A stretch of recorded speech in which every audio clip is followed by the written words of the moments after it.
شهر رمضان الذي أنزل فيه القرآن. أعوذ بالله من الشيطان الرجيم.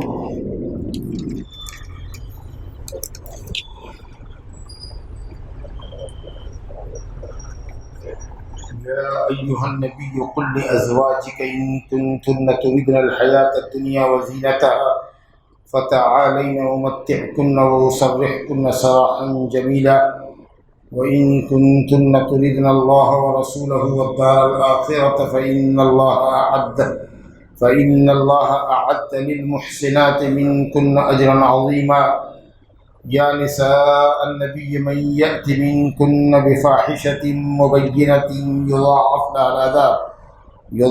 لها العذاب ضعفين وكان ذلك على الله يسيرا.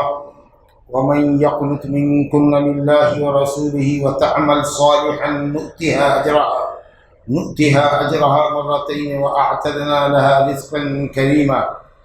يا نساء النبي لستن كأحد من النساء إن اتقيتن فلا تخضعن بالقول فيطمع الذي في قلبه مرض وقلن قولا معروفا وقرن في بيوتكن ولا تبرجن تبرج الجاهلية الأولى وأقمنا الصلاة وآتينا الزكاة وأطعنا الله ورسوله إنما يريد الله ليذهب عنكم الرجس أهل البيت ويطهركم تطهيرا.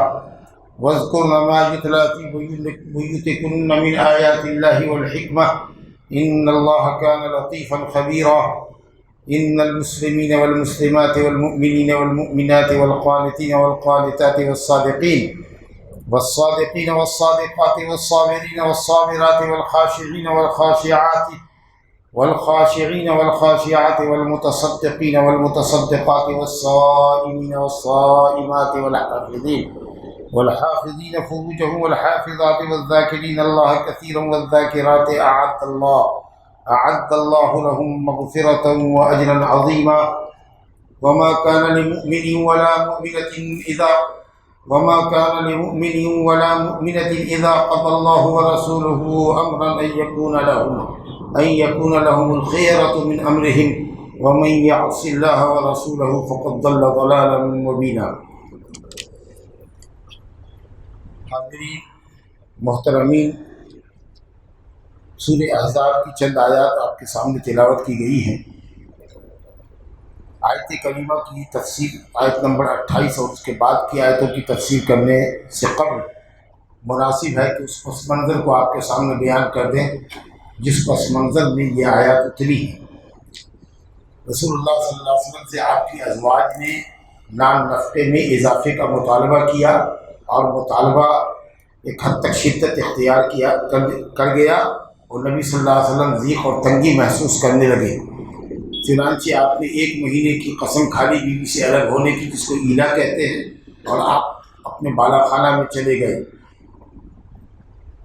1 مہینے کے بعد جب آپ نیچے تشریف لائے 29 دن کے بعد یا 30 دن کے بعد، جب بھی چاند نکل گیا، 1 مہینہ پورا ہو گیا، تو آپ تشریف لائے نیچے اور اس سے قبل یہ آیت اتر چکی تھی جو آپ نے اپنی ازواج مطہرات کو پڑھ کر سنائی، جس میں اللہ رب العالمین نے ازواج مطہرات کو اختیار دیا کہ اگر وہ چاہتی ہیں کہ دنیا اور دنیا کی زینت مال و متاع اگر چاہتی ہیں تو اے نبی آپ ان کو خوش اسلوبی سے ان کی رات چھوڑ دیجیے، ان کو کچھ دے دلا کر کے رخصت کر دیجیے، وہ جائیں دنیا داروں سے شادی کر لیں، اور اگر وہ اللہ اور اس کے رسول کو اور جنت کو چاہتی ہیں تو آپ کو اختیار کریں اور آپ کے ساتھ رہیں.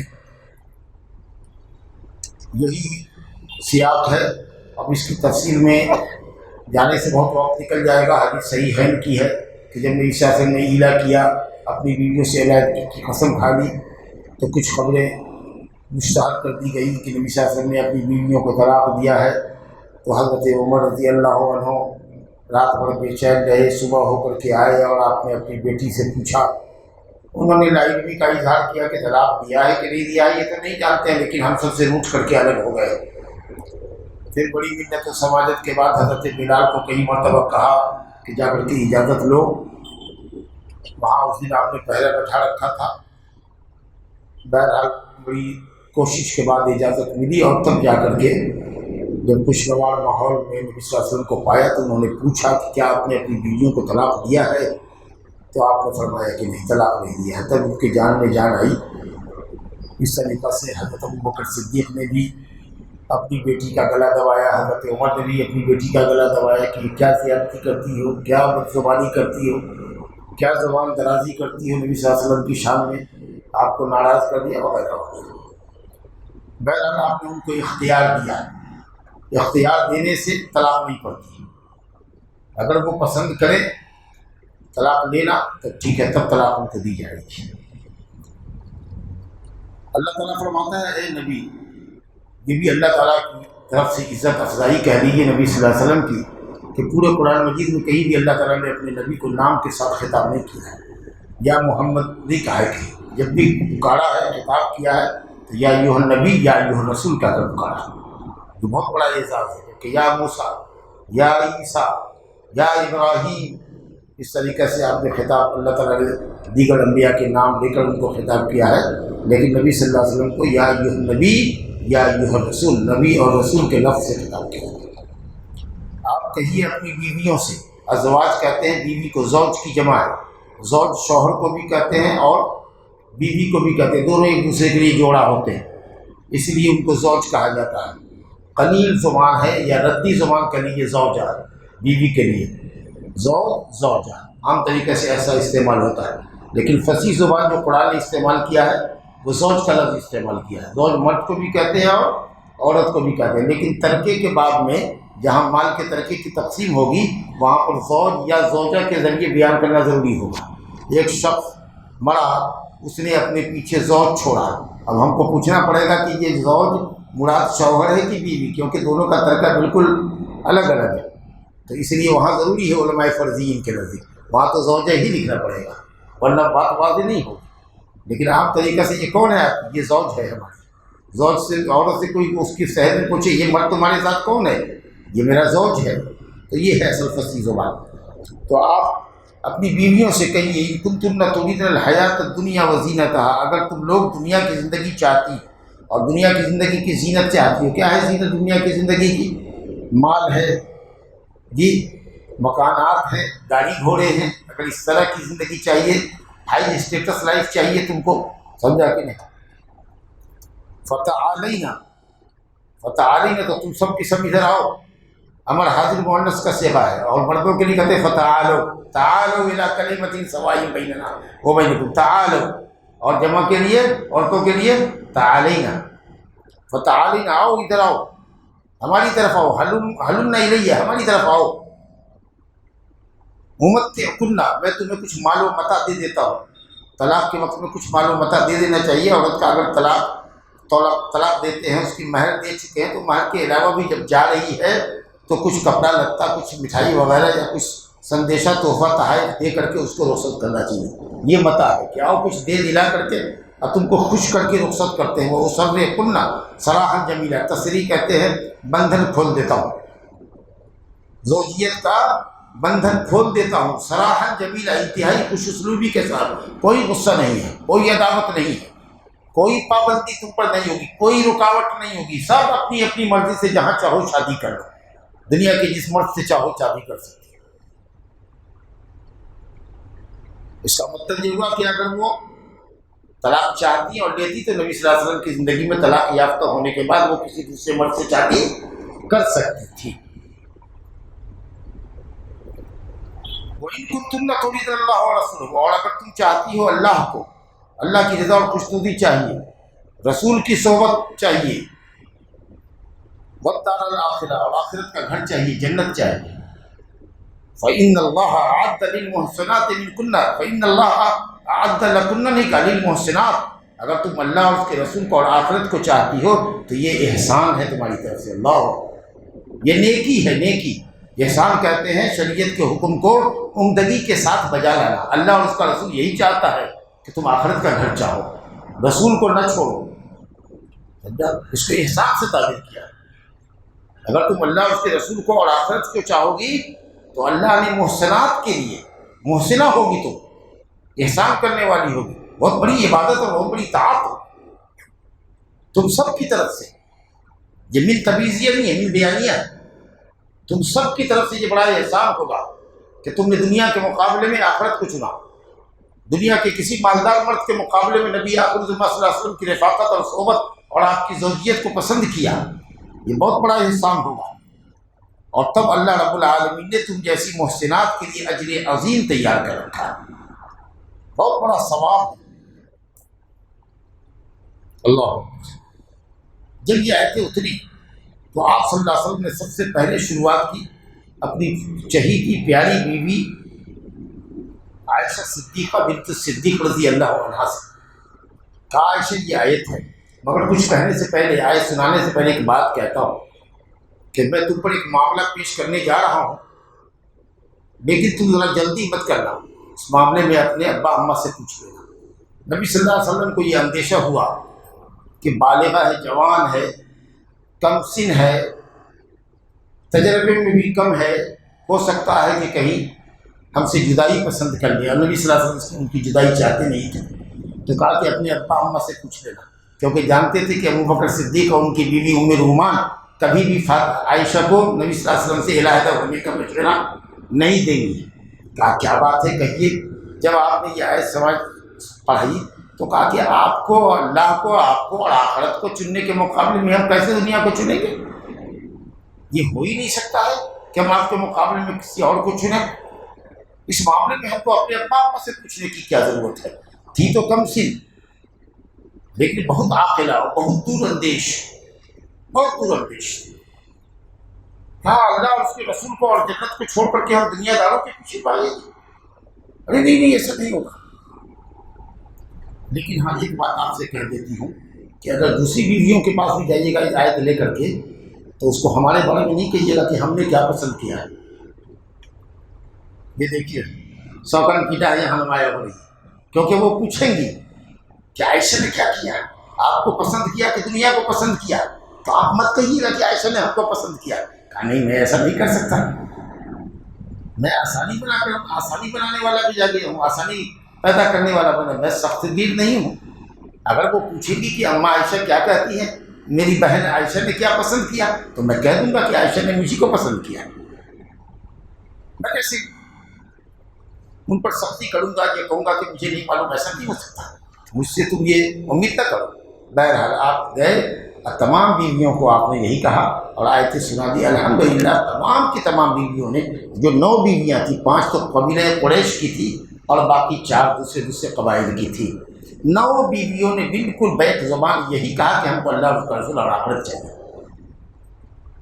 اور اس طرح سے گویا کہ ہم توبہ کرتی ہیں کہ اب آپ سے کچھ مانگیں گے، جو آپ دیں گے وہی ہم دیں گے۔ نبی صلی اللہ علیہ وسلم کے پاس آتا تھا جو بھی مال آتا تھا، خاص کے مال بنی نذیر کے بعد تو اب بہت مال آنے لگا تھا، لیکن نبی ضروری حد تک خرچہ بیویوں کو بھجوا دیتے تھے، اب باقی جو بھی رہتا تھا سب خیرات کر دیتے تھے، اپنے ہاتھ میں کسی بات پہ نہیں رکھتے تھے۔ ایسا نہیں ہے کہ سامان رکھے ہوئے ہیں تم کو نہیں دے رہے، جو ہوتا تھا سب خیرات کر دیتے تھے۔ تو اس لیے آپ جو دیجیے گا ہم اسی پر آپ قناعت کریں گے، کبھی نہیں مانگیں گے۔ اس کا 2 فائدہ اللہ تعالیٰ نے دیا ان کو۔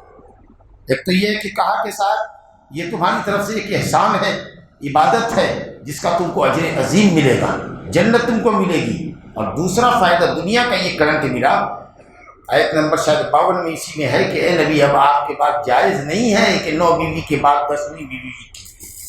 اب ان 9 بیویوں نے آپ ہی کو پسند کیا ہے، آپ ہی کو ترجیح دیا ہے دنیا اور دنیا کے مال و متاع پر، تو ان کو انعام یہ دیجیے کہ 9 بیوی ہی رہے، کوئی 10ویں بیوی نہ آئے۔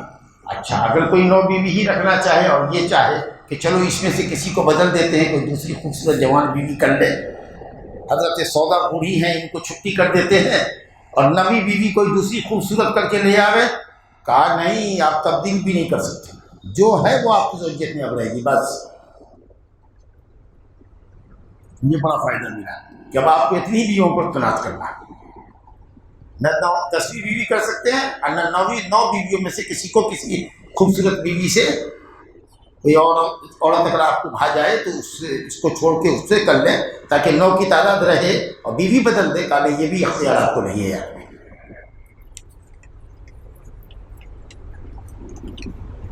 دیکھیے وہ آیت یہی ہے لا یحل لک، ٹھیک ہے، میں نے کہا 52 آیت ہے، لا یحل لک النساء من بعد، اب اس کے بعد کوئی عورت آپ کے لیے حلال نہیں، ولا تبدل بهن من ازواج ولو اعجبك حسنهن، چاہے کوئی عورت کتنی ہی حسین و جمیل آپ کی نظر میں آ جائے لیکن آپ اس سے شادی کر نہیں سکتے، ان عورتوں میں سے کسی کو بدل نہیں سکتے۔ ہاں لونڈیاں استعمال کر سکتے ہیں، اب جو لونڈی آئے گی شاید کے بعد وہ چاہے جتنی بھی لونڈیاں آپ کے لیے ہوں وہ آپ کے لیے حلال ہے، لیکن بیوی کی حیثیت سے اب مزید کوئی بیوی آپ نہیں لا سکتے۔ یہ فائدہ ان کو دنیا کا ملا اور آخرت کے لیے اجر عظیم کا وعدہ ہوا، الحمدللہ۔ اس کے بعد اللہ کہتا ہے یا نساء النبی، اب خطاب ہے نبی کی بیویوں۔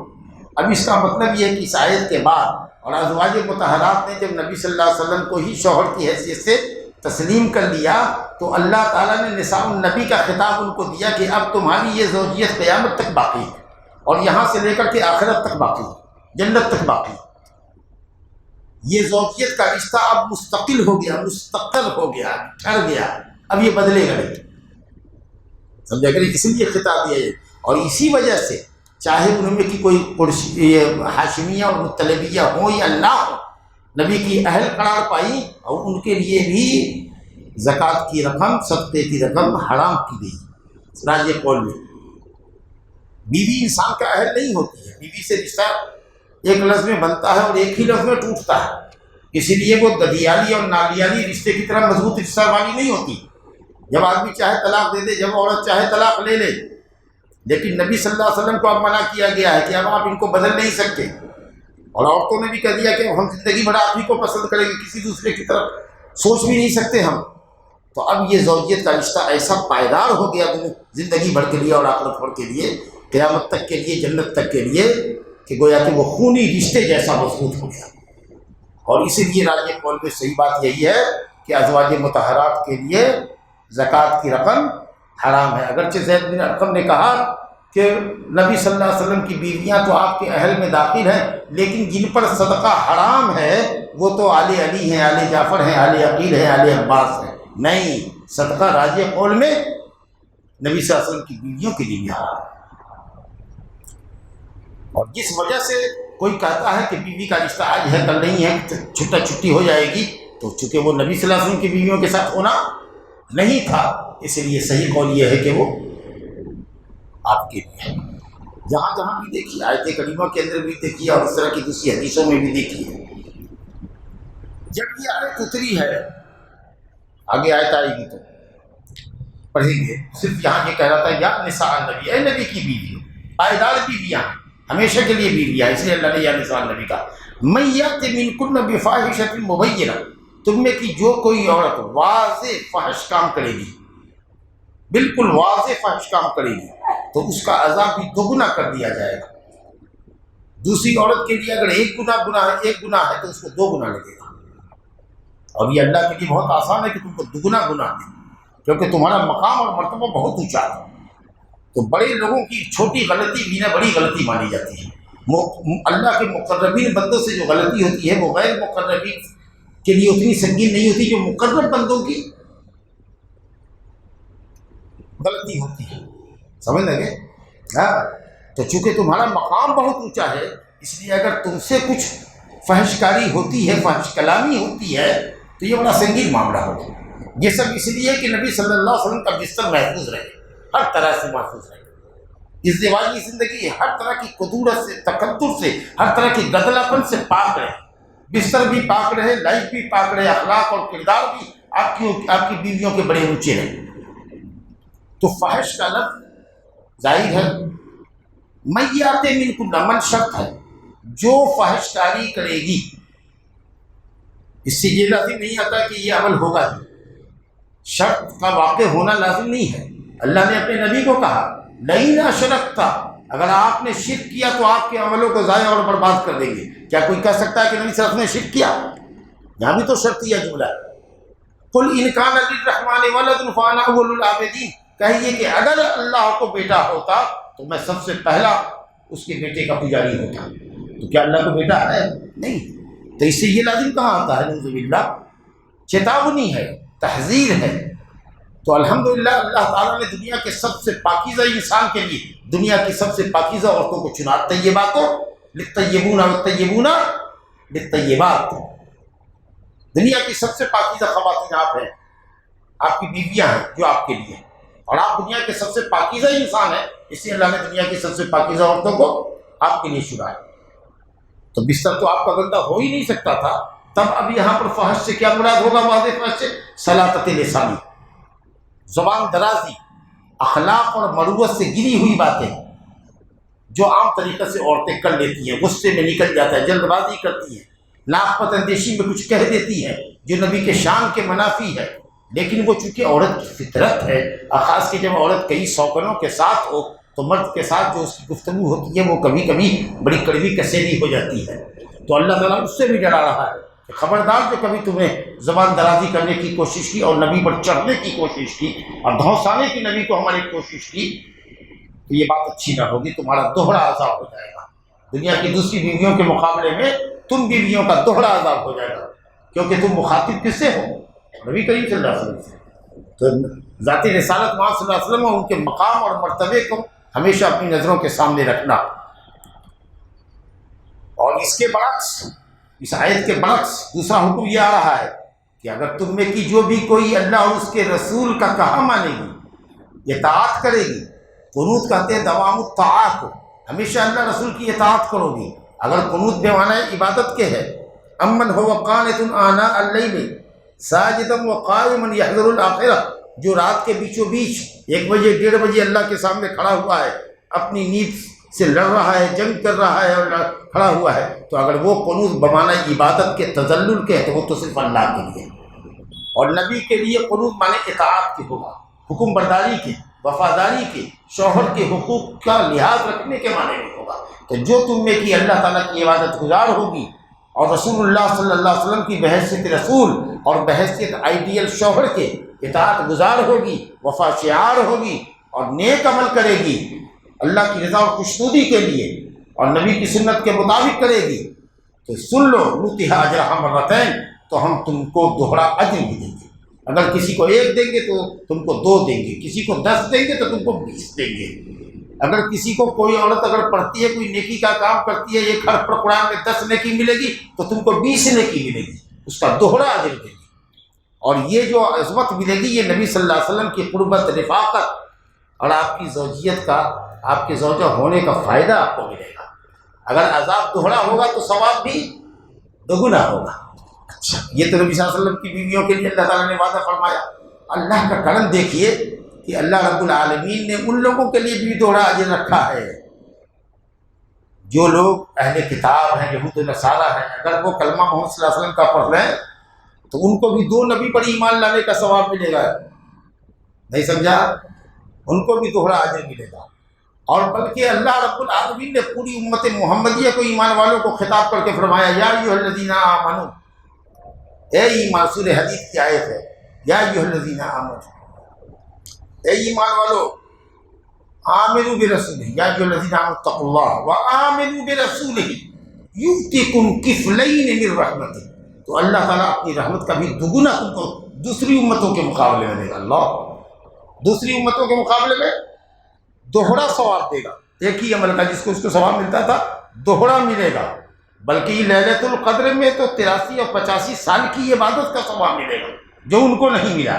اس رمضان کے اندر 2 مرتبہ گناہوں کی تمہارے لیے مغفرت ہے، پورے رمضان کی راتوں کا قیام کرتے ہو تو تمہارے اگلے گناہ معاف ہوتے ہیں، اور اگر نہیں ہوئے تو لیلۃ القدر میں اگر قیام کرتے ہو تو بھی من قام رمضان، من قام لیلۃ القدر ایمانا واحتسابا غفر له ما تقدم من ذنبه، تو جس نے اگر پورے رمضان کی راتوں میں قیام نہیں کیا ہے، اگر وہ بھی لیلۃ القدر کے اندر قیام کر لے تو اس کو بھی وہی فائدہ ملتا ہے، اور جو پورے رمضان میں رہا ہے قیام اللیل میں، تراویح تہجد میں اور آخری راتوں کے اندر بھی ہو رہا ہے تو اس کو تو 2 اپرچونٹی مل رہی ہے، 2 مرتبہ یہ اس کو یہ مزدہ مل رہا ہے، من قام رمضان کا اور من قام لیلۃ القدر ایمانا واحتسابا غفر له ما تقدم من ذنبه۔ تو اللہ تعالیٰ نے اس امت کو اپنی امتوں کے مقابلے میں دوہرا ثواب عطا فرمایا۔ قانون تہاجرها مرتين واعتدنا لها رزقا کریما، اور آپ کی ازواج کے لیے اللہ نے کہا کہ جو اللہ رسول کی اطاعت کرے گی، نیک اعمال کرے گی، اجر دوہرا دیں گے، اور ان سب کے لیے ہم نے رزق کریم، سب سے اچھی روزی، اور وہ روزی ہے جنت کی۔ بتا چکے ہیں کہ کریم ہر چیز کے اندر جو سب سے اچھی چیز ہوتی ہے وہ کریم ہوتی ہے۔ پتھروں کی دنیا میں ہیرا سب سے اچھا اگر پتھر ہے تو وہ کریم ہے، احجار کریمہ۔ رشتہ داروں کے اندر بیٹی جو ہوتی ہے، بیٹی انسان کی بڑی چہیتی بڑی پیاری ہوتی ہے، اس کو ڈھک کے چھپا کے گھر میں رکھتا ہے، اس کو بھی عرب والے کہتے ہیں بنت الکریمہ، سمجھا کہ نہیں؟ بلکہ بنت بھی نہیں لکھتے ہیں، زواج و کریمتی مع ابن فلانی، میری کریمہ کی شادی ہے فلاں کے بیٹے سے، جی یہ لوگ بولتے ہیں، نام تک لوگ نہیں لکھتے۔ عربوں کے شادی وادی کے کارڈ وارڈ دوسرے کچھ گزرے تو اس میں کریمتی، جی۔ اسی طریقے سے بکری ہے، خوبصورت ہے، موٹی تازی ہے، تھن بھی بڑا ہے، دودھ زیادہ دیتی ہے تو کہتے ہیں شاۃ کریمت، بہت اچھی بکری۔ نبی صاحب نے فرمایا ایاکم وقرائم اموالہم، خبردار لوگوں کے عمدہ ترین مال مت لینا زکوٰۃ میں۔ اگر جا رہے ہو 30 گائے میں ایک گائے نکل رہی ہے تو سب سے خوبصورت گائے لے لی، جی۔ 5 اونٹ میں ایک بکری لگ رہی ہے یا 25 اونٹ میں ایک سال کا اونٹ کا بچہ لگ رہا ہے تو بہت خوبصورت والا بچہ لے لیا جو سب سے تازہ فرما تھا۔ نہیں، بیچ کا مال زکوٰۃ میں لینا، نہ ردی بکری لینی ہے نہ اعلیٰ قسم کی لینی ہے، بیچ کی بکری میں سے لینا ہے، آپ سمجھے نا؟ تو کریمہ کہتے ہیں سب سے عمدہ چیز کو۔ اور سب سے اچھی روٹی کہاں ملے گی؟ جنت میں، اس سے اچھی روٹی کہاں ملے گی؟ لا الہ الا اللہ۔ یا نساء النبی، اب دیکھیے خطاب ہی ہے یا نساء النبی، جی آج بھی یا نساء النبی امہات المومنین ہے، جی۔ یا نساء النبی لستن کاحد من النساء، تم دنیا کی کسی اور عورت کی طرح نہیں ہو، دنیا کی کوئی بھی عورت تم جیسی نہیں، دنیا کی کوئی بھی عورت تم میں سے کسی عورت کے برابر نہیں، دنیا کی سب سے اچھی پاکیزہ عورت تم ہو۔ ان تقیتون، بشرطے کہ تقوی اختیار کرو۔ یہ تقوی کا اختیار کرنے کا مطالبہ نبی کی بیویوں سے، بلکہ نبی صلی اللہ علیہ وسلم سے یا ایھا النبی اتق اللہ، پہلے یہ سورہ احزاب کی پہلی آیت کا پہلا لفظ ہی شروع ہوا ہے، یا ایھا النبی اتق اللہ، اے نبی اللہ کا تقوی اختیار کیجیے۔ تو جو آدمی تقوی کا پیکر ہو اس کو کہا جائے تقوی اختیار کیجیے کا مطلب ہے تقوی پر استمرار کیجیے۔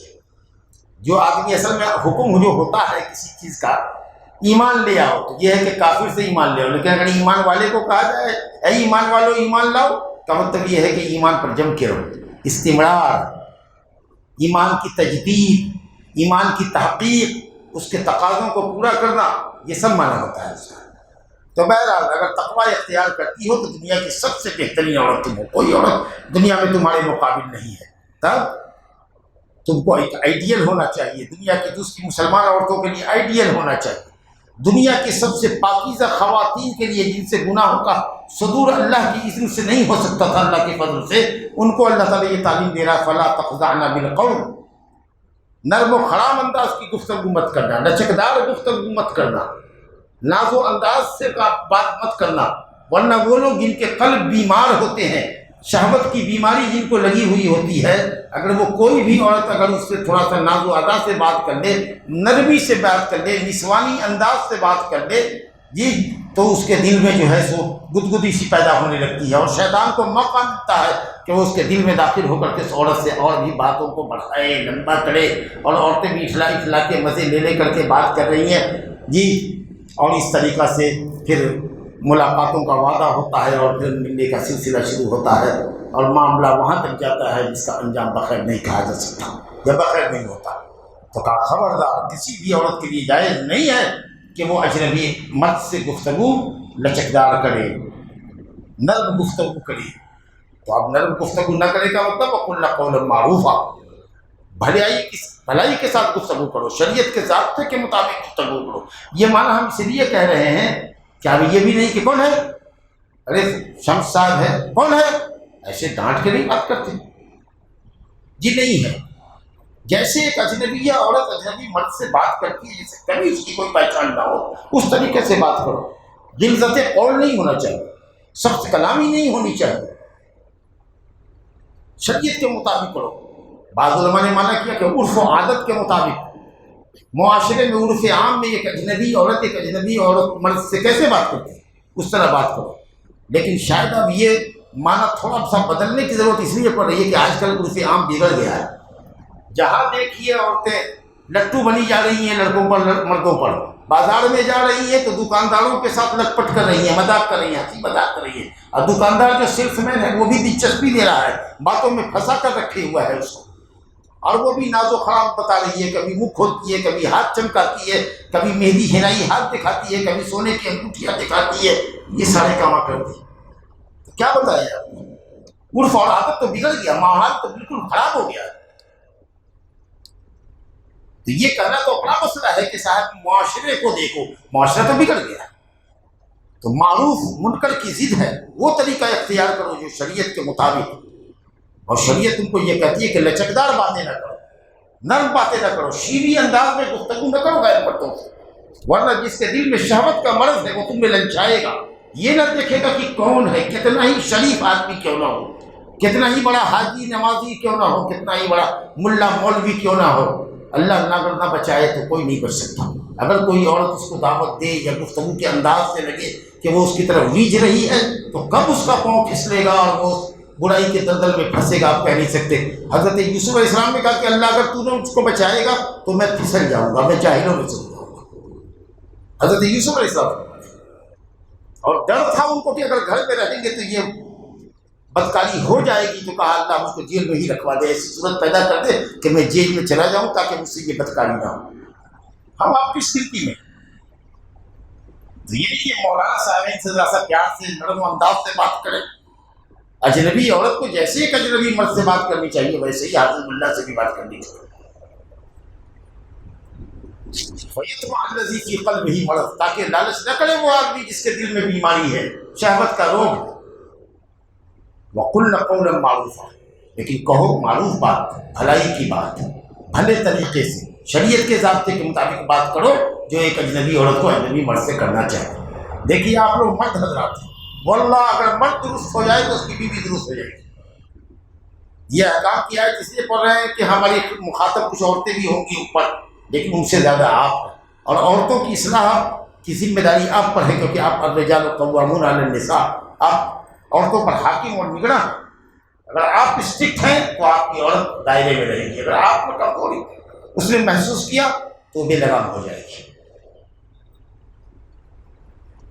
فرمایا گیا وَقَرْنَ فِي بُيُوتِكُنَّ، اے دنیا کی سب سے پاکیزہ عورتوں اپنے گھروں میں قرار اور سکون سے رہو، بازاروں میں یوں مٹر گشتی نہ کیا کرو، بے ضرورت مت پھرا کرو، کیا ضرورت ہے بولو میں لے آتا ہوں، اپنے ساتھ اگر جانے کی ضد کر رہی ہے تو لے جاؤ، برقعے میں پردے میں لے کر جاؤ، بناؤ سنگار کر کے جانے والی نہ ہو، خوشبو لگا کے تو بالکل ہی جانے والی نہ ہو، اپنے ساتھ جلدی سے شاپنگ کرو، لے کر کے واپس آ جاؤ، ان کو مٹر گشتی کرنے کے لیے رات بھر عید کی شاپنگ کرنے کے لیے مت چھوڑو، اپنے گھروں کو لازم پکڑو، ولا تبرجن تبرج الجاہلیۃ الاولیٰ، اور اسلام سے قبل کی عورتوں کے طریقہ سے بناؤ سنگار کا اور اپنے حسن کا مظاہرہ کرتی نہ پھرو، تبرجنا برج بریا برج سے ہے، بڑا اونچے مکان کو برج کہتے ہیں، برج الخلیفہ ہے نا، تو عورتیں جو جاہلیت کی ہوتی تھی وہ اپنی شان اور شوکت کو دکھانے کے لیے خوب قیمتی لباس پہن کر کے، زرق برق لباس پہن کر کے اور سونے چاندی پہن کر کے اور اٹھلاتے ہوئے اتراتے ہوئے اپنی حسن و جمال کا مظاہرہ کرتے ہوئے جیسے کہ وہ برج خلیفہ ہے، اتنی بڑی ہیں، بڑی ہائی فائی ہیں، یہ کر کے جاتی ہے۔ کسی بھی عورت کو دیکھو گھر میں مرد کے لیے وہی کپڑے پہنتی ہے جو کپڑا دن بھر پہنے رہے گی، لیکن اگر شاپنگ کرنے کے لیے بولو تو جلدی سے کپڑا چینج کریے، ذرا سے تیار ہو کے، ذرا رکو تیار ہو کے، وہ گئی ہے تیار ہونے کے لیے جبکہ اس کو تیار ہونا چاہیے شوہر کے لیے، لیکن وہ بازار جانے کے لیے تیار ہوتی ہے، اچھے سے اچھے لباس پہنتی ہے، زیورات پہنتی ہے، لا حول ولا قوت الا باللہ۔ تو کہا گیا کہ یہ عورتیں اپنے حسن کا اور اپنے جمال کا، اپنی خوبصورتی کا اظہار جاہلیت کی عورتیں بازار کے لوگوں کے لیے کیا کرتی تھی، تم کو ایسا نہیں کرنا ہے، تم کو اپنے مرد کے لیے سنورنا ہے، اور مرد کو بھی چاہیے کہ بیوی کے پاس جائے تو ذرا صاف ستھرا کپڑا میں جائے، خوشبو لگا کے جائے، مسواک کر کے جائے، تاکہ منہ کے اندر کسی طرح کا کوئی اسمیل نہیں ہو، جیسے تم چاہتے ہو کہ تمہاری بیوی تمہارے لیے بنے سنورے، تم کو بھی اپنی بیوی کے لیے بننا ٹھننا چاہیے، سنورنا چاہیے۔ وَأَقِمْنَ الصَّلَاةَ، اور اگر بے حیائی سے بچنا چاہتی ہو تو نماز قائم کرو، اللہ کو نماز انسان کو بے حیائی اور برائی سے روکتی ہے، کہا گیا وَأَقِمْنَ الصَّلَاةَ، ٹھیک طریقہ سے نماز قائم کیا کرو اپنے گھروں میں، کیونکہ عورتوں کے لیے ان کے گھر افضل ہیں، اور زکوٰۃ دیا کرو، بعض ازواج مطہرات تھی، ان کے پاس زیورات تھے، مال و متاع تھا، وہ زکوٰۃ دیا کرتی تھی، وَأَطِعْنَا اللَّهَ وَرَسُولَهُ، اور یہ عام ہے کہ اللہ اس کے رسول کی اطاعت کرو. اللہ اس کے رسول کی اطاعت میں نماز بھی داخل ہے اور روزہ بھی داخل ہے. یہ ذکر العام بعد الخاص ہے. نماز اور زکوٰۃ دو اہم عبادت کی اہمیت کو بتانے کے لیے بات کہی گئی ہے. انما یرید اللہ لیذھب عنکم الرجس اہل البیت، اے اہل بیت. کس کو خطاب ہو رہا ہے؟ ازواج مطہرات کو. یا نساء النبی پہلے بھی ہے اور اس کے بعد کی بھی آیت ہے وذکرنا، اے عورتیں اس نعمت کو یاد کرو، اللہ کے اس احسان کو یاد کرو. تو اہل بیت کہاں سے آگے علی فاطمہ یہاں کہاں مراد ہو گئے؟ یا تو ازواج مطہرات مراد ہوئی. جب یہ آیت اتری، اماں ام سلمہ کہتی ہیں کہ جب یہ آیت اتری کہ اللہ تعالیٰ اہل بیت کو پاک کرنا چاہتا ہے ہر طرح کی پلیدی سے. ظاہری پلیدی تو الحمدللہ کسی بھی بیوی میں نہ تھی، گھر بار بھی بڑا صاف ستھرا رہتا تھا. حضرت عائشہ کا تو بستر اتنا صاف رہتا تھا اور چادر اتنی صاف رہتی تھی کہ جب ایک لحاف میں دونوں میاں بیوی ہوتے تو جبریل آ جاتے. آپ سمجھے کہ نہیں؟ جبکہ آپ نے کہا کہ میں کسی عورت کے لحاف میں ہوتا ہوں اور عورت بغل میں ہوتی ہے تو جبریل نہیں آتی، لیکن عائشہ کے بستر پر ہوتا ہوں، لحاف میں ہوتا ہوں، وہ بغل میں ہوتی ہے تو حضرت جبریل تشریف لے آتی. اس قدر طاہر و مطہرہ تھی، گھر کے ماحول کی طرح پاکیزہ، ایک ڈھونڈنے سے بھی ایک تنکا نہیں مل سکتا تھا. بستر کی چادر وغیرہ جو بھی ہے اتنا صاف نیٹ کلین رہتا تھا. تو گھر تو صاف تھا ہی. اخلاق کی پاکیزگی مراد ہے، کردار کی پاکیزگی مراد ہے، قول کی پاکیزگی مراد ہے کہ مروت، اخلاق، عادات کے اعتبار سے بھی، سلوک کے اعتبار سے بھی بہت اعلیٰ بننے کی کوشش کرو. وَيُطَهِّرَكُمْ تَطْهِيرًا، اللہ تعالیٰ چاہتا ہے اہل بیت کہ تم سے پلیدی کو لے جائے، اخلاق کی کجی کو لے جائے، اعلیٰ اخلاق سے تم کو نوازے اور پاک کرے. جب یہ آیت اتری تو اماں سلمہ کہتی ہے کہ نبی صلی اللہ علیہ وسلم گھر سے نکلے. حضرت عائشہ سے بھی روایت ہے کہ نکلے. آپ کے جسم پر چادر تھی، کالے بال کی بنی ہوئی چادر جس پر کجاوے کی لکڑی کا نقشہ تھا. کجاوا ہوتا ہے نا جو اونٹ پر چڑھایا جاتا ہے، اس انداز سے بنائی تھی اس کی. اور آپ گئے، آپ نے بلایا، علی کو بلایا، فاطمہ ادھر آؤ. گھر تو سب کے بغل میں تھے. ارے علی کو بھی بلا لو، حسن کو بھی بلا لو، حسین کو بھی بلا لو. سب کو چادر میں آپ نے لیا اور کہا اللہم ہؤلاء اہل بیتی، یہ میرے اہل بیت ہیں، اللہ تعالیٰ ان سے بھی پلیدی کو لے جاؤ اور ان کو بھی پاک کر دے. کبھی سنا ہے کسی اہل سنت سے کہ حضرت علی فاطمہ حسن و حسین کو اہل بیت نہیں مانتے؟ جو ایسا کہتا ہے وہ اہل سنت نہیں. لیکن تم اگر نبی کی بیویوں کو اگر اہل بیت سے نکالتے ہو، تم اگر آل جعفر کو نکالتے ہو، تم آل عقیل کو نکالتے ہو، تم حضرت عباس اور آل عباس کو آل بیت سے نکالتے ہو، صرف یہی پنج تن پاک کو آل بیت میں کہتے ہو، تو تم قرآن کی آیتوں کی تکذیب کرتے ہو اور اللہ کی لعنت کے تم مستحق ٹھہرتے ہو. ہم تو حضرت علی، فاطمہ، حسن و حسین تو سب ہماری آنکھوں کے سرما ہیں.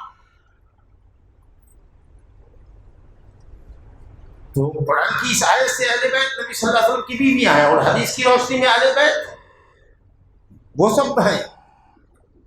حضرت علی، فاطمہ، کوئی بھی اختلاف نہیں ہے. سمجھا کہ نہیں؟ اول بیت لمسجد اسس علی التقوی من اول یوم، مسجد قباء بھی ہے. اور نبی صاحب سے پوچھا گیا وہ پہلی مسجد کون ہے جس کی بنیاد ہی تقوی پر پڑی؟ تو آپ نے کہا میری یہ مسجد مسجد نبوی. تو قرآن کی آیت کے سیاق سے مسجد قباء اور حدیث سے، مسلم شریف کی حدیث سے مسجد نبوی. کوئی تعارض نہیں ہے. قرآن اور حدیث میں کوئی تعارض ہے؟ اہل بیت سے نبی کی بیویاں قرآن کی آیت سے، اور حدیث سے علی، فاطمہ، حسن و حسین، حدیث سے اہل بیت. اور جو بھی آل بنی ہاشم میں، بنی مطلب میں جو بھی مسلمان ہیں، نیک ہے، صحیح العقیدہ رہا، صحابہ اور تابعین، سب اہل بیت. اور ابو لہب کافر ہو کر کے بھی آپ کا چچا ہے تو وہ آپ کا اہل بیت نہیں. چل وَيُطَهِّرَكُمْ تَطْهِيرًا وَاذْكُرْنَ مَا يُتْلَىٰ فِي بُيُوتِكُنَّ مِنْ آيَاتِ اللَّهِ. اور حکم ہے، امر ہے، امر ارشاد کے لیے ہے، ہدایت ہے کہ اس فضل کو، اس منت کو، اللہ کے احسان کو یاد کرو کہ جو تمہارے گھروں میں اللہ کی کتاب اور نبی کی سنت تلاوت کی جاتی ہے. جبریل امین اترتے ہیں، تمہارے گھروں میں قرآن پڑھا جاتا ہے. دو بات سمجھیے. ایک تو کہا بیوتکن، گھروں کی اضافت کدھر ہوئی؟ نبی کی ازواج کی طرف. اس کا مطلب یہ ہوا کہ یہ اضافت تملیکی. نبی صلی اللہ علیہ وسلم نے جو بھی چیز چھوڑا وہ سب کا سب صدقہ اور خیرات کیا. لیکن جن گھروں میں آپ نے، نبی صلی اللہ علیہ وسلم نے اپنی بیویوں کو بسایا، اپنی بیویوں کو جن گھروں میں بسایا وہ گھر ان کے رہے. اور ان کے مرنے کے بعد ان گھروں کا ترکہ تقسیم ہوا، ان کے بھائیوں میں گیا، باقی جتنی چیزیں چھوڑی تھی سب ترکہ، سب صدقہ بیت المال میں آئے، لیکن ان کے گھر ان کے رشتہ داروں میں ترکے میں تقسیم ہو، یہ ملکیت ہے ان کی۔ فی بیوتکم، اور تلاوت کی جاتی ہے قرآن کی آیات، نبی صلی اللہ علیہ وسلم قرآن کی آیات پڑھتے ہیں اترتی ہے، گویا کہ جس گھر میں قرآن کی آیت تلاوت کی جاتی ہو، جس گھر میں نبی صلی اللہ علیہ وسلم کی حدیثیں سنائی جاتی ہو، اس گھر کی عورتیں جو تعلیم یافتہ ہیں، ظاہر ہے کہ ان عورتوں کا کردار اخلاق بہت اونچا ہونا چاہیے، قرآن کی آیتوں کو پڑھنے والی بھی ہوں، سمجھنے والی بھی ہوں، عمل کرنے والی بھی ہوں، اور ظاہر ہے کہ جس گھر میں قرآن کی آیتوں کی تلاوت ہوگی، ذکر و اذکار ہوگا، وہ گھر اور جس گھر میں قرآن کی تلاوت نہ ہو، وہ دونوں گھر برابر نہیں ہو سکتے۔ مثل البیت الذی یذکر اللہ بالبیت الذی یذکر اللہ فیہ والبیت الذی لا یذکر اللہ فیہ مثل الحی والمیت، جس گھر میں اللہ کا ذکر کیا جاتا ہے وہ گھر، اور جس گھر میں اللہ کا ذکر نہیں کیا جاتا ہے وہ گھر ایسا ہے جیسے زندہ اور مردہ۔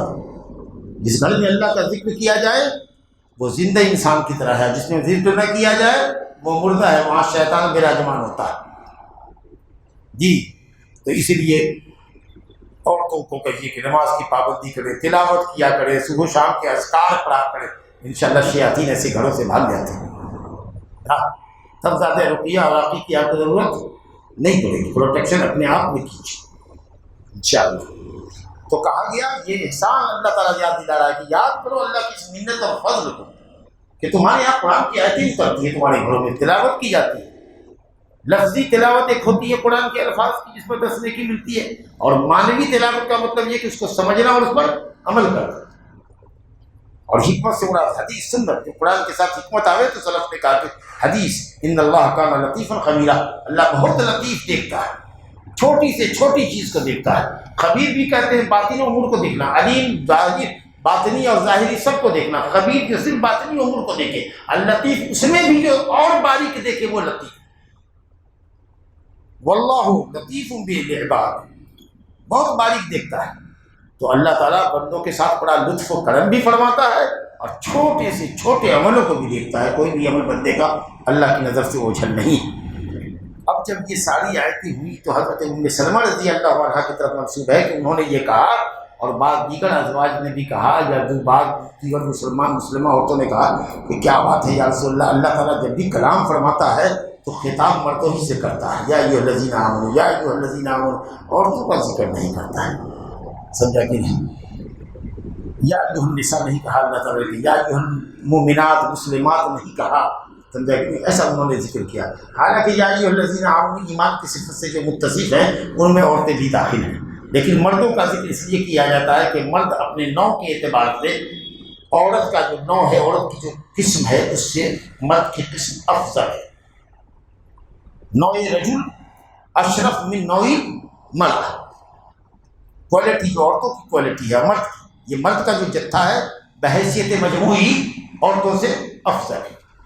الرجال قوامون علی النساء، تو اس لیے اللہ تعالیٰ تقریباً مرد کو ذکر کرتا ہے۔ اچھا دیکھیے اس لیے آیتوں کے اندر بھی دیکھیے، اچھا ایک بات اور بتاتے ہیں، لوگ کہتے ہیں کہ اہل سے مراد کیسے اہل بیت سے مراد نبی کی بیویوں کو آپ لیتے ہیں؟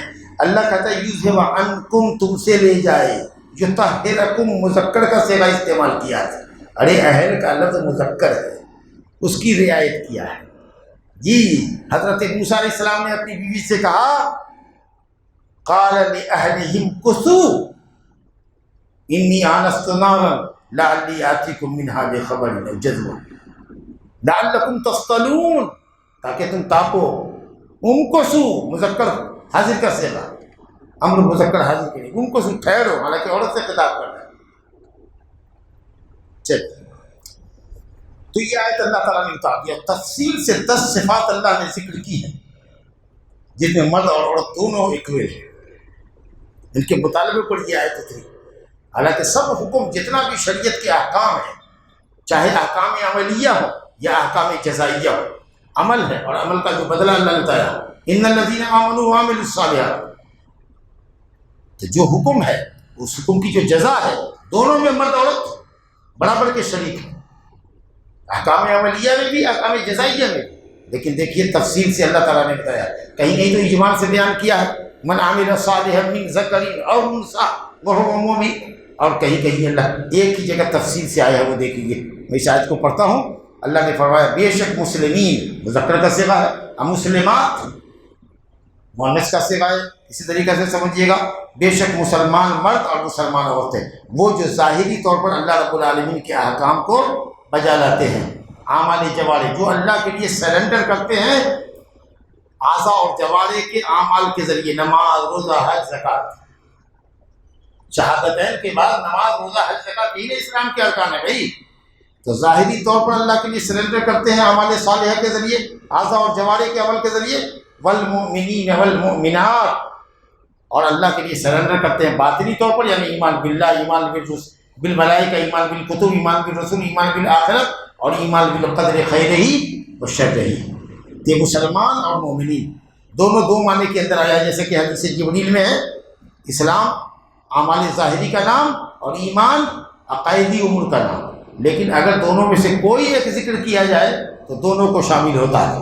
ان الدین عند اللہ الاسلام، تو اسلام بولیں گے تو اسلام، ایمان، احسان تمام چیزیں داخل ہوتی ہیں. بہرحال یہاں دونوں کو الگ الگ واضح کیا گیا ہے کہ ظاہری اعمال ہو اسلام کے یا عقائدی امور ہوں. جو مسلمین ہیں مسلمات ہیں، اسی طرح جو مومنین ہیں اور مومنات ہیں. والقانتین والقانتات، جو ہمیشہ دوام الطاعہ مرد ہیں، ہمیشہ اللہ کی اطاعت کرنے والے ہیں اور ہمیشہ اطاعت کرنے والی عورتیں ہیں. والصادقین والصادقات، سچ بولنے والے مرد ہیں اور سچ بولنے والی عورتیں ہیں. جی سچ بولنے کی بڑی تاکید ہے. سچ بولو، قول میں بولو تو سچ بولو، عمل بھی تمہارا سچا ہونا چاہیے، عقیدہ بھی سچا ہونا چاہیے، عقیدے کے اندر سچائی ہونی چاہیے، قول و عمل کے اندر سچائی ہونی چاہیے. جی بہت بڑی فضیلت ہے. دیکھیے نا غزوہ تبوک کے موقع پر جس کا ذکر آیا ہے سورہ توبہ کے اندر، 3 صحابی جو پیچھے رہ گئے تھے انہوں نے سیدھے طریقے سے جا کر کے اپنی کوتاہی کو تسلیم کر لیا کہ بھائی ہم سے غلطی ہوئی، آج کل میں آپ واپس بھی آ گئے اور ہم جا نہ سکے. کوئی عذر نہیں تھا، بلکہ سب سے زیادہ اگر صحت مند تیار مال و اسباب کے اعتبار سے تھے کہ سفر پر نکل سکتے تھے تو وہ یہی وقت تھا ہمارے لیے. لیکن آج کل کرتے کرتے ٹال مٹول میں سستی کاہلی میں ہم نہیں آ سکے. جبکہ ان ناپاک منافقوں نے جا کر کے جھوٹے سچے عذر پیش کر کے اپنے آپ کو بچا لینے کی کوشش کیا. اللہ نے کہا اولئک رجس، ناپاک ہے یہ سب. لیکن جنہوں نے سچ بات کہہ دی تھی، کعب بن مالک نے، ہلال بن امیہ نے، مرارہ ابن ربیع نے، اللہ تعالیٰ نے ان کے حمد و ثنا کی ہے قرآن میں. قیامت تک کے لیے تلاوت ہونے والی آیت اتار دی، یا ایھا الذین آمنوا یا ایھا الذین آمنوا اتقوا اللہ وکونوا مع الصادقین. یہی نہیں کہ یہ سچے لوگوں کے بارے میں یہ آیت ان کی تعریف ہے. اور جنہوں نے جھوٹا عذر بیان کیا منافقین نے، اللہ نے کہا کہ ان کے لیے رجس سے، ناپاک ہیں، جھوٹے بیمان. اعتدنا لهم جہنم بما كانوا یکسبون. سچے مرد، سچی عورتیں، والصابرین والصابرات، صبر کرنے والے مرد، صبر کرنے والی عورتیں، اللہ کی اطاعت پر صبر کرنے والی عورتیں، معصیتوں کو چھوڑ کر صبر کرنے والی عورتیں، اور اللہ تعالیٰ کی تقدیر کے فیصلوں پر صبر کرنے والے مرد اور عورتیں. اسی طریقے سے خاشعین والخاشعات، متواضع بندے، خاکسار بندے، عاجز بندے، اللہ کے لیے عاجزی اور فروتنی اختیار کرنے والے، کبر و تکبر اور غرور کا مظاہرہ کرنے والے نہیں، تواضع اختیار کرنے والے، اللہ کے لیے تواضع اختیار کرنے والے مرد اور عورتیں. والمتصدقین والمتصدقات، اور صدقہ کرنے والے مرد اور صدقہ کرنے والی عورتیں. صرف صدقہ مال کا نہیں ہوتا، زکوٰۃ بھی دیتے، نفلی بھی دیتے.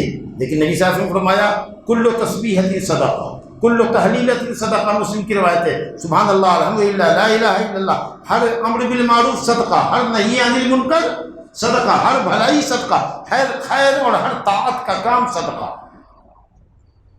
تو صدقہ کرنے والے مرد عورت، والصائمین والصائمات، اور روزہ رکھنے والے مرد اور روزہ رکھنے والی عورتیں، جو مکمل صبر کا نام ہے.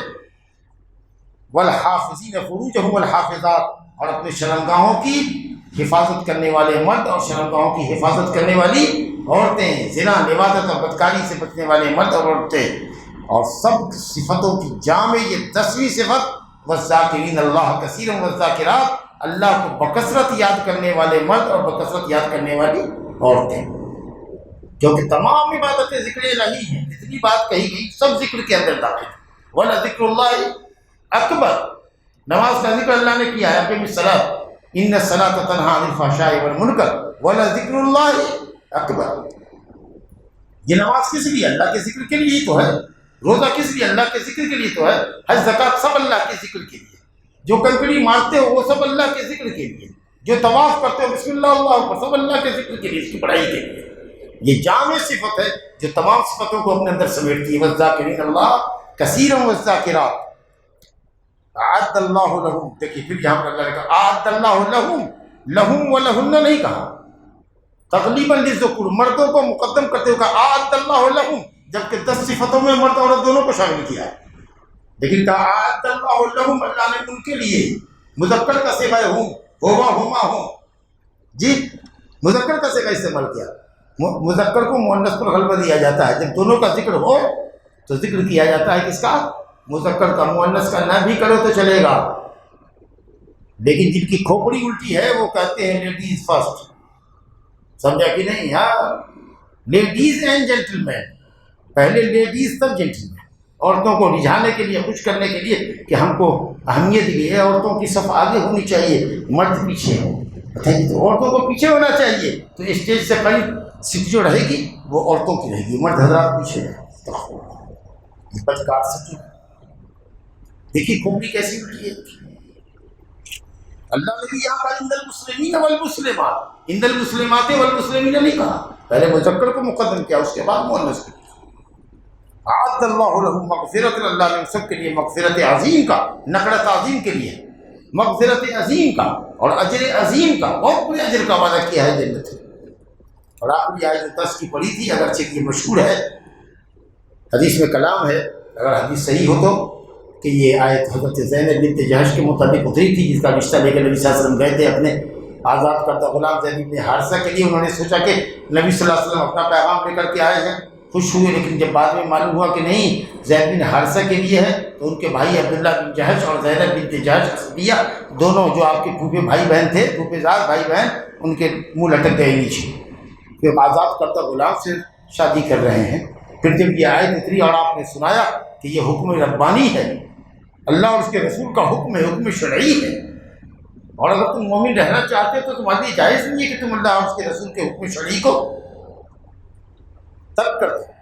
لیکن العبرۃ بعموم اللفظ لا بخصوص، کوئی بھی مومن مرد ہو یا عورت اگر مومن ہے تو وہ سن لے کہ اگر اللہ اور اس کے رسول نے کوئی شرعی فیصلہ کر دیا، شریعت کا کوئی حکم آ گیا کہ یہ کرنا ہے، یہ واجب ہے، یہ مستحب ہے، یہ حرام ہے، یہ مکروہ ہے، تو آپ کو اس کو فالو کرنا ہے، ادا کرنا ہے، برائی سے رکنا ہے۔ اگر آپ ایسا نہیں کرتے اور آپ اپنے معاملے میں اپنے کو خود کو بااختیار سمجھتے ہیں کہ چاہیں تو کریں اور چاہیں تو نہ کریں، تو اللہ رب العالمین نے فرمایا وَمَن يَعْصِ اللَّهَ وَرَسُولَهُ، جو نبی کے حکم کی مخالفت کرتا ہے، اللہ اور اس کے رسول کے حکم کو پائمال کرتا ہے، وَمَن يَعْصِ اللَّهَ وَرَسُولَهُ، دونوں کے حکم کو یا دونوں میں سے کسی ایک کے حکم کو، اللہ کے حکم کو پائمال کرے یا رسول کے حکم کو، کیونکہ رسول بھی دین کے معاملے میں جو حکم دیتے ہیں وہ اللہ کا حکم ہوتا ہے،